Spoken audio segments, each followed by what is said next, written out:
आज हम लोग आपके बीच आए हुए हैं एक धमाकेदार वीडियो के साथ, इंटरेस्टिंग वीडियो के साथ, जो कि इतने ज़्यादा फेथफुल होने वाला है आप सभी के लिए, इसका अंदाजा आपको नहीं होगा।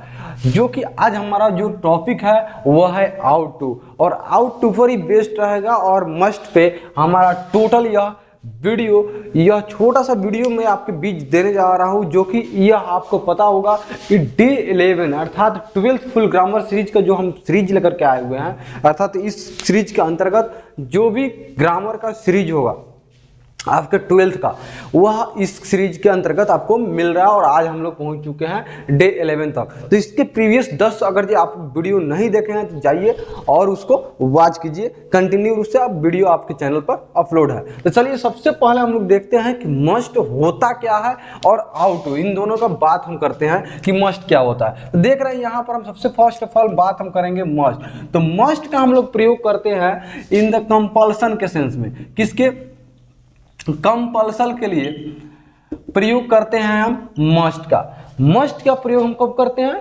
कंपल्सन के लिए। तो जब भी हमारा कंपल्सन अर्थात कोई मजबूरी हो, जब भी सेंटेंस के अंदर कोई मजबूरी शो हो, तो उस सिचुएशन में हम प्रयोग करते हैं मस्ट का। मस्ट का प्रयोग करते हैं हम पॉसिबिलिटी को दर्शाने के लिए। मस्ट का प्रयोग करते हैं पॉसिबिलिटी को दर्शाने के लिए, और यह पॉसिबिलिटी जो होगा वह हाई होगा। हाई पॉसिबिलिटी को शो करने के लिए हम प्रयोग करते हैं मस्ट का। तो इसके लिए हम स्ट्रक्चर देख रहे हैं और इसके साथ हम स्ट्रक्चर्स के साथ साथ हर एक बातों को देखने का प्रयास करेंगे। तो जब भी आपको समझ में आया कि हम कंपल्सन अर्थात जब भी सेंटेंस के अंदर मजबूरी शो होगा, तो उस सिचुएशन में हमें प्रयोग क्या करना है? मस्ट के। इसके लिए स्ट्रक्चर जो बनता है subject plus must plus V1 plus other word, subject plus must plus V1 plus other word, यह आपका स्ट्रक्चर बना। और इस स्ट्रक्चर्स के अंदर आप जितने भी वैसे सेंटेंस होगा वह आसानी से बना सकते हैं। अगर इसको बोला जाए कि इसका हिंदी मीनिंग क्या निकलता है, तो मस्ट का हिंदी मीनिंग अवश्य, अवश्य या फिर ही चाहिए निकलता है। अवश्य चाहिए या फिर ही चाहिए, किसका हिंदी मीनिंग? मस्ट का। तो जब भी हिंदी सेंटेंस के अंदर ही चाहिए या फिर अवश्य चाहिए जैसे सेंटेंस का प्रयोग हुआ है, आपको अवश्य अंग्रेजी सीखना चाहिए। तो जब इसमें जाहिर सी बात है कि जब इस तरीके से बोला गया, तो इसमें अवश्य की बात क्या है, उसमें ऑलरेडी कंपल्सन अर्थात आपकी मजबूरी छुपा हुआ है। तो सेंटेंस के अंदर जब आपकी मजबूरी छिपा हो, तो उस समय हम प्रयोग क्या करते हैं? मस्ट का। जैसे आपको अवश्य विद्यालय जाना चाहिए। आपको अवश्य विद्यालय जाना चाहिए। आप चाहे न चाहे, यह आपको जाहिर सी बात है कि इसके अंदर छिपा होता है, आपका कंपल्सन छिपा होता है। क्योंकि मुझे विद्यालय जाना कहाँ, पढ़ाई करना कहाँ अच्छा लगता है यार? कोई भी अच्छा कार्य जितना भी होता है उसमें हम लोग को अच्छा कहाँ लगता है? वह काम मुझे अच्छा, हमें अच्छा नहीं लगता। मुझे तो लगता है वही पढ़ाई करना, टीचिंग कराना, है ना, ये सारी चीज़ मुझे बहुत ही ज़्यादा पसंद पड़ता है। लेकिन अधिकतर स्टूडेंट्स का रहता है कि वह अच्छा लगता कहाँ है। तो इसमें उनका क्या मजबूरी झलक रहा होता है कि अरे यार नहीं चाह रहे हैं लेकिन फिर भी मुझे क्या जाना पड़ता है। तो इस सिचुएशन में हम प्रयोग क्या करते हैं? You must go to school. तो जब भी कोई अगर जो मजबूरी शो हो, तो उस सिचुएशन में हमें आसानी से मस्ट का प्रयोग करते हैं। जब भी सेंटेंस के अंदर अगर इस तरीके से बात किया जाए कि सोल्जर को अपने सीनियर की बात मानना, अवश्य मानना चाहिए, तो उस सिचुएशन में वहां पर क्या होता है? कंपल्सन उसका है, क्योंकि उसको मानना ही पड़ता है। किसी भी सिचुएशन में हो, एक बार ऑर्डर किया कि आप यह करना है, दौड़ते हुए उस कार्य को करना है क्योंकि उसका सीनियर है। तो जब इस तरीके के बात अगर जी आपके सेंटेंस में आए और इस तरीके के बात आपके सेंटेंस में देखे, तो simply you have to apply this structure subject plus must plus V1 plus other word, और उस तरीके का सेंटेंस को बना देना है। हिंदी सेंटेंस में आपको देखने को मिल जाएगा अवश्य चाहिए या फिर ही चाहिए। अवश्य चाहिए, ही चाहिए, जरूर चाहिए, इस तरीके का भी अगर दिन मिले तो घबराने की जरूरत नहीं है, वह जरूर अवश्य का बोध करता है। समझ गए? बिल्कुल समझ जाएगा। लेकिन इसका निगेटिव जो बनाइएगा तो जाहिर सी बात है कि मस्ट नॉट कीजिएगा, काम खत्म। बहुत बढ़िया। नेक्स्ट हम देखने जा रहे हैं इसके साथ मस्ट का सेकंड नंबर स्ट्रक्चर। और सेकंड नंबर स्ट्रक्चर में क्या होता है? सेकंड नंबर स्ट्रक्चर आपका जो है वह आपका बनेगा sub must plus be plus other word, must plus be plus other word, जिसमें यह बोध करेगा अवश्य होना चाहिए। क्या? अवश्य होना चाहिए, अवश्य होना चाहिए। क्या दर्शा रहा है? अवश्य होना चाहिए। जब भी किसी हिंदी सेंटेंस के अंदर अवश्य होना चाहिए जैसे शब्द का प्रयोग हो तो उस समय हमें अप्लाई करना है मस्ट बी। यहाँ पर बी कल ही बताए थे कि जब हम शुड पढ़ा रहे थे तो शुड के जस्ट बाद या फिर कोई भी मॉडल्स के जस्ट बाद वर्ब का फर्स्ट फॉर्म के रूप में अप्लाई होता है, और यहाँ पर बी वर्ब के फर्स्ट फॉर्म के रूप में कार्य कर रहा है। अब यहाँ पर अगर हम एक सेंटेंस देखें तो जैसे बोले कि सोहन को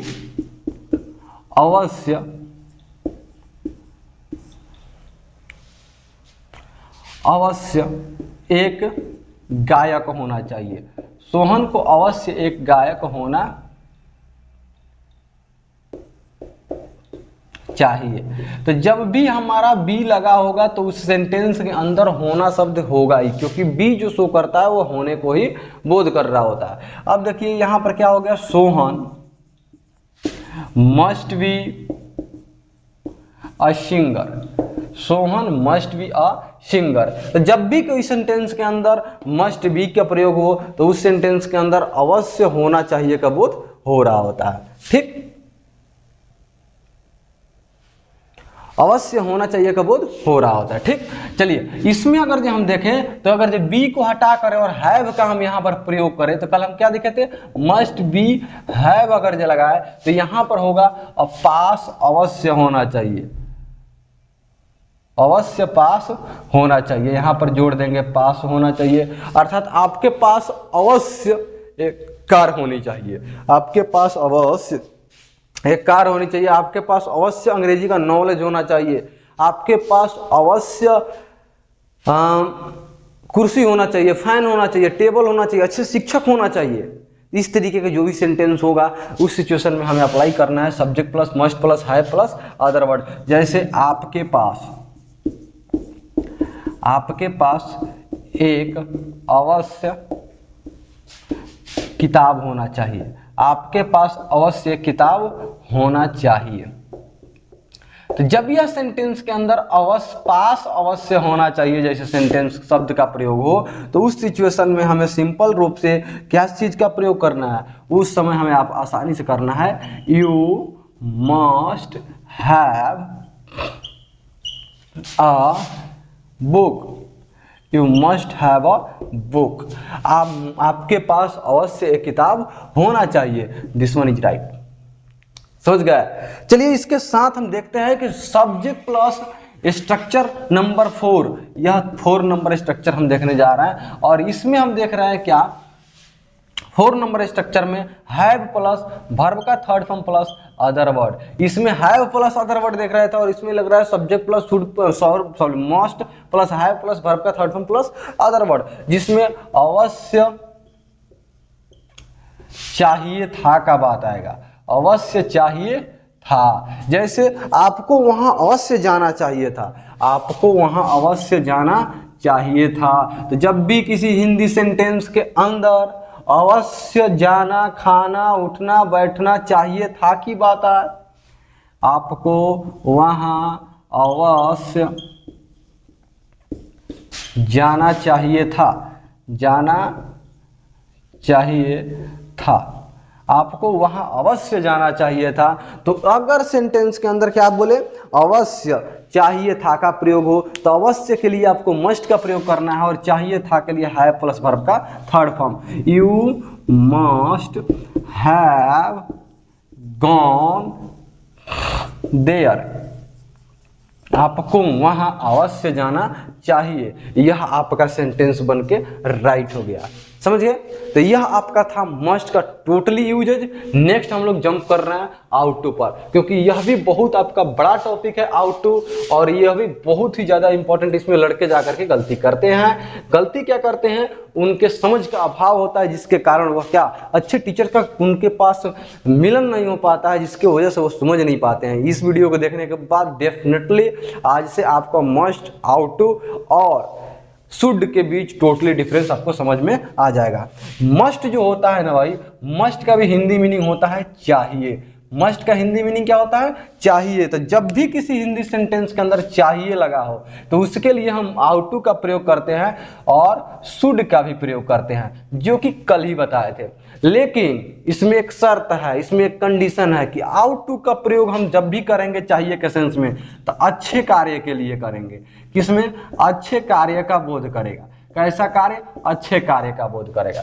शुड जो है वह अच्छा का भी बोध करेगा और बुरा का भी बोध करेगा। तो जब भी हम किसी को बुरा सलाह दे या फिर अच्छा सलाह दे, उन दोनों सिचुएशन में हमारा प्रयोग हो जाता है शुड। लेकिन जब हम किसी को सलाह देते हैं या फिर हम बोले तो वह हमारा नैतिकता का बोध करता है, नैतिकता कि वह हमारा कर्तव्य जो होता है नैतिकता का बोध करता है, तो उस सिचुएशन में हमें आउट टू का प्रयोग करना होता है। नैतिकता हमारा क्या है? शिक्षकों का आदर करना चाहिए, माता पिता की सेवा करना चाहिए, बड़ों का बात मानना चाहिए, यह हमारा नैतिकता, यह हमारा कर्तव्य है।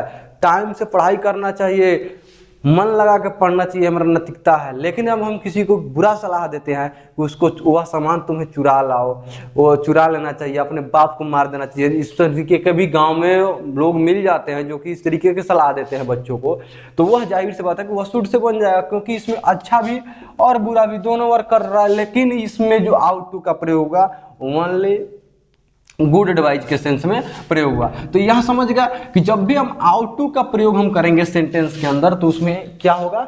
आउट टू का प्रयोग तभी होगा जब उसके अंदर गुड एडवाइस की बात हुआ रहेगा। तो जैसे बोले we ought to serve our country, you ought to serve our country. तो यह बताइए यहाँ पर क्या है? हमारी नैतिकता का बोध किया कि हमें क्या करना चाहिए, हमें अपने देश की सेवा करनी चाहिए, हमारा नैतिकता है। We ought to respect our elders, हमें अपने बड़ों का आदर करना चाहिए, हमें अपने बड़ों का आदर करना चाहिए। तो उस समय हम प्रयोग करेंगे क्या?